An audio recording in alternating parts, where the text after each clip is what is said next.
दोस्तों आज से 2 साल पहले यानी 2019 में चीन का यूरोपियन यूनियन में काफी दबदबा था। कोरोना से पहले तो चीन दुनिया की ग्लोबल फैक्ट्री के नाम से जाना जा रहा था। जर्मनी, फ्रांस, ब्रिटेन और ऑस्ट्रेलिया तो चीन के साथ कंधे से कंधा मिलाकर चल रहे थे।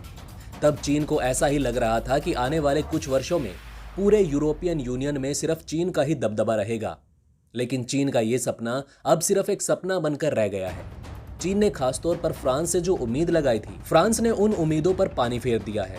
दरअसल 2019 के अंत में यानी नवंबर महीने में फ्रांसीसी राष्ट्रपति इमैनुअल मैक्रोन चीन यात्रा पर चले गए थे। तब चीन को इस बात की पूरी उम्मीद थी कि फ्रांस चीन के साथ रक्षा क्षेत्र में बड़ी बड़ी डील साइन करेगा। चीनी मीडिया ने तो ये तक कह दिया था कि फ्रांस अपने राफेल जेट की टेक्नोलॉजी भी हमारे साथ शेयर करेगा।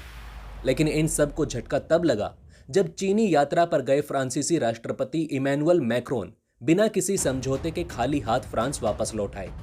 दरअसल उस समय फ्रांस ने किसी भी डील के लिए चीन से मना कर दिया था। और चीन जब आज भारत और फ्रांस की बढ़ती साझेदारी को देखता है तो वो अपने गुस्से को कंट्रोल नहीं कर पा रहा और इसी गुस्से को वो अपने सरकारी न्यूज एजेंसी के माध्यम से बाहर निकालते हुए चीन ने कहा कि हमें ऐसा प्रतीत हो रहा है कि भारत अपने पुराने दोस्त रूस को भूल चुका है, क्योंकि उसकी जगह फ्रांस ने जो ले ली है। आजकल फ्रांस भारत के बहकावे में आकर चीन का भी विरोध करने लगा है, जबकि फ्रांस ये बात भूल चुका है कि यूरोपियन देशों का आर्थिक फायदा कहीं ज्यादा भारत की बजाय चीन पर टिका हुआ है। दरअसल दोस्तों, चीन इस बात से काफी हैरान है कि राफेल डील के बाद भारत और फ्रांस के बीच ऐसा क्या हो गया कि फ्रांस भारत के लिए कुछ भी कर गुजरने के लिए तैयार खड़ा है।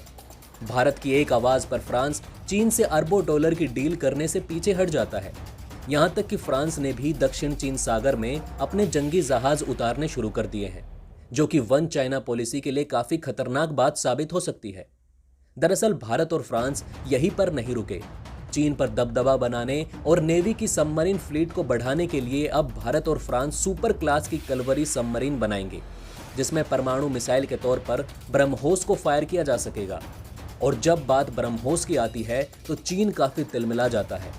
खैर दोस्तों, भारत और फ्रांस के रिश्तों को लेकर आपके क्या विचार हैं? हमें कमेंट करके अपनी राय जरूर बताइएगा।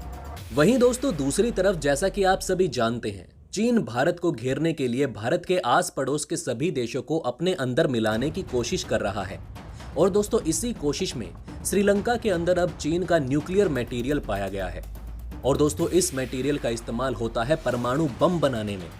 और भारत के लिए ये किसी रेड अलर्ट से कम नहीं है, क्योंकि जब बिना किसी जानकारी के श्रीलंका में न्यूक्लियर मटेरियल पहुंच सकता है तो वहां पर मिसाइलें तैनात होना युद्ध के समय में या फिर दूसरे मिलिट्री इक्विपमेंट तैनात होना कोई ज्यादा बड़ी बात नहीं होगी।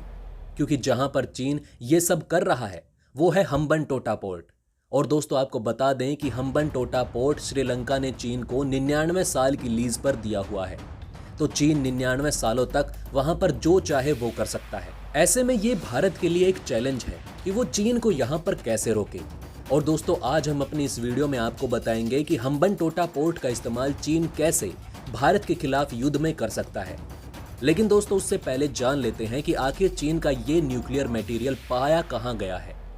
दोस्तों, आपकी स्क्रीन पर जो तस्वीर दिखाई दे रही है, इसमें आपको साफ तौर पर नजर आ रहा होगा भारत और उसके नीचे श्रीलंका, और श्रीलंका के एंड पर है हम्बनटोटा और यहीं पर है हम्बनटोटा पोर्ट। और दोस्तों, ये पोर्ट आज की तारीख में चीन के कब्जे में है, क्योंकि श्रीलंका चीन का कर्ज नहीं दे पाया और उसके बदले में उसने हम्बनटोटा पोर्ट चीन को दे दिया था। और हम्बनटोटा पोर्ट का चाइना को जाना भारतीय फॉरेन पॉलिसी का सबसे बड़ा फेलियर माना जाता है।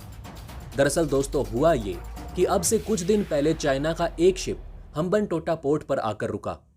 ये शिप आ रही थी नीदरलैंड से और इसे चीन जाना था, लेकिन रास्ते में कुछ खराबी आने के कारण इसकी मेंटेनेंस के लिए इसे हम्बनटोटा पोर्ट पर रोका गया था।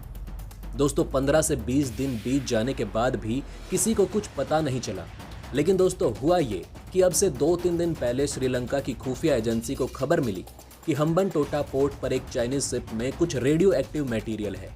और दोस्तों, जब जांच हुई तो पाया गया कि यहाँ पर यूरेनियम हाइड्रोक्लोराइड मौजूद है, जिसका इस्तेमाल किया जाता है परमाणु बम बनाने में। और दोस्तों, जैसे ही श्रीलंका की अथॉरिटी को इस बात का पता चला तो उन्होंने इस शिप को तुरंत देश छोड़ने का आदेश दिया और ये शिप तुरंत वहां से निकल भी गई और पहुंच गई चीन। लेकिन सबसे बड़ा सवाल यहाँ ये उठता है कि जो शिप नीदरलैंड से आ रही थी उसमें यूरेनियम कैसे मिला, क्योंकि नीदरलैंड में तो ऐसे कोई यूरेनियम के डिपॉजिट नहीं है, ना ही नीदरलैंड में या फिर कोई यूरोपियन देश में। तो चीन को न्यूक्लियर मटेरियल देगा कौन? तो ऐसे में अंदेशा लगाया जा रहा है कि बीच में कहीं कोई अफ्रीकी देश या फिर कोई और देश ऐसा रहा है जिसने चीन को इलीगल तौर पर न्यूक्लियर मटेरियल दिया है। वहीं दोस्तों, इस खबर से श्रीलंका में भूचाल आ गया, क्योंकि विपक्षी पार्टियां और श्रीलंका की जनता अब ये पूछ रही है कि महीनों तक आपकी पोर्ट पर एक विदेशी जहाज खड़ा रहा और उसके अंदर परमाणु बम बनाने का सामान है और आपको उसका पता भी नहीं चलता, ये कैसे हो गया? और आपने चीन को यहाँ पर अपने जहाज खड़े करने की अनुमति कैसे दी? और साथ ही वो सरकार से डिमांड कर रहे हैं कि वो चीन के खिलाफ कुछ ना कुछ एक्शन जरूर लें। लेकिन दोस्तों, यहाँ पर सबसे बड़ी बात ये है कि ये खतरा श्रीलंका से ज्यादा भारत के लिए है, क्योंकि जब श्रीलंका को 20 दिनों तक ये ही नहीं पता चल पाया कि उसकी जमीन पर एक न्यूक्लियर मटेरियल से लदा हुआ जहाज खड़ा है, जबकि इसका पता लगाना काफी आसान होता है, क्योंकि दोस्तों nuclear material radioactive sign छोड़ते हैं, जिसकी वजह से इसका पता लगा पाना काफी आसान हो जाता है। लेकिन जब श्रीलंका ऐसी बात का ही पता नहीं लगा पाया, तो कल को अगर भारत के साथ युद्ध हो जाता है तो इस बात की क्या गारंटी है कि चीन वहां पर कंटेनर बेस मिसाइलें तैनात नहीं करेगा? क्योंकि दोस्तों, अब तो भारत और चीन दोनों के पास ऐसी मिसाइलें हैं जिन्हें कंटेनर के अंदर आप छुपा कर रख दीजिए और किसी को पता भी नहीं चलेगा। सबको यही लगेगा कि ये तो नॉर्मल से कंटेनर है, इनमें सामान इधर से उधर एक्सपोर्ट किया जाता होगा। लेकिन किसी को क्या पता होगा कि इसके अंदर मिसाइलें हैं और इसके अंदर मिलिट्री इक्विपमेंट रखे गए हैं। ऐसे में हम्बनटोटा पोर्ट का इस्तेमाल चीन एक सैन्य बेस के तौर पर कर सकता है, वो भी खुफिया तौर पर। ऐसे में इसे रोकने के लिए भारत को कुछ कदम उठाने चाहिए। जी हाँ दोस्तों, यहाँ पर भारत को श्रीलंका को कुछ ऐसे इक्विपमेंट प्रोवाइड कराने चाहिए जो इस तरह के हथियारों को डिटेक्ट कर सके। इसके अलावा जो अपनी खुफिया एजेंसी है उन्हें भी मोबिलाइज करें हम्बनटोटा पोर्ट के आसपास, ताकि वो इस पर नजर रख सकें और चीन की हर मूवमेंट को ट्रैक किया जा सके। खैर दोस्तों, इन सब को लेकर आपका क्या कहना है हमें कमेंट करके जरूर बताइएगा। इसी के साथ मैं मिलता हूं आपसे ऐसे ही किसी अगली वीडियो में। तब तक के लिए हमारे चैनल पर बने रहें। धन्यवाद।